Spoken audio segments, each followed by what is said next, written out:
kwento ni Marcos ay hindi kakaiba. May iba pa, si Elena, isang guro mula Caloocan, ay nagsimulang magising tuwing 3:03 AM nang walang dahilan.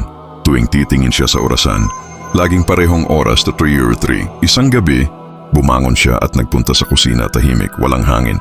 Pero habang umiinom siya ng tubig, bumukas ang TV. Hindi niya ito napansin agad. Pero nung lumingon siya sa salamin ng oven, may ilaw na galing sa sala.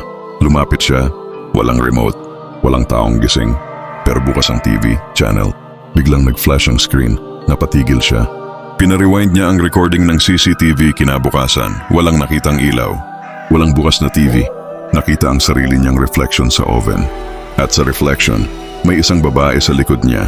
Wala siya sa actual na footage, pero kita sa salamin at tumingin ito sa camera. Balik. Simula noong gabing yon, binalot ni Elena ng tela ang lahat ng salamin sa bahay.